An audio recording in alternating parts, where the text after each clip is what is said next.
Halo semua, selamat datang kembali di Ilmupedia. Di video sebelumnya telah kita jelaskan tentang apa itu resesi. Buat yang belum nonton, silahkan klik link di bawah ini. Nah, pada video kali ini kami akan menjelaskan tentang bagaimana cara agar kita bisa bertahan dalam masa-masa resesi. Apa saja caranya? Mari kita lihat sama-sama. Yang pertama, kita harus bisa berhemat dan siapkan dana darurat. Masa resesi adalah masa yang sangat tidak menentu bagi semua orang. Kita tidak dapat mengetahui apakah kita masih bisa mendapatkan penghasilan yang sama atau tidak. Sehingga mulai sekarang, kita harus mulai berhemat dan mulai menyiapkan dana darurat pada masa yang akan datang. Persiapannya pun bukan main-main. Menurut para ahli, resesi dan ketidakpastian seperti ini dapat berlangsung dari 3 hingga 12 bulan ke depan. Sehingga dana darurat yang perlu disiapkan pun harus benar-benar cukup untuk periode tersebut. Yang kedua, jagalah kesehatan. Karena resesi ini terjadi karena adanya faktor wabah, yaitu COVID-19, maka kita semua wajib untuk menjaga kesehatan.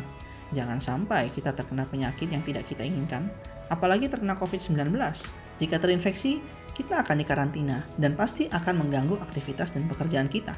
Untuk itu kita wajib menjaga kesehatan dan juga selalu mengikuti protokol kesehatan yang ada, seperti beristirahat yang cukup, makan makanan bergizi, mengkonsumsi vitamin, dan selalu menggunakan masker saat berada di luar rumah.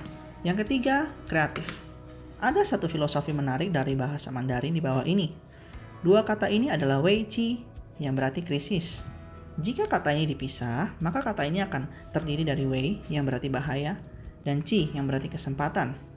Dari filosofi sederhana di atas, dapat disimpulkan bahwa dalam setiap krisis pasti ada bahaya yang harus kita hindari, dan kesempatan yang bisa kita manfaatkan. Kita lihat bahwa sekalipun wabah ini memberikan banyak dampak negatif kepada banyak orang, banyak bisnis terpaksa harus tutup, banyak orang kehilangan pekerjaan dan penghasilan, namun banyak juga orang-orang mendapatkan kesempatan baru selama masa ini. Contohnya saja pada awal-awal mewabahnya COVID-19, terjadi lonjakan mendadak terhadap permintaan barang-barang proteksi diri, seperti masker, sarung tangan, sabun cuci tangan, dan antiseptik. Padahal sebelumnya barang-barang tersebut hanya diminati oleh kelompok tertentu saja. Sekarang telah menjadi kebutuhan sehari-hari banyak orang. Begitu juga dengan cara-cara orang berbelanja. Jika dahulu orang-orang lebih berminat untuk berbelanja ke pusat perbelanjaan dan sebagainya, saat ini demi menjaga kesehatan dan menghindari kerumunan, banyak orang berpindah ke belanja secara online.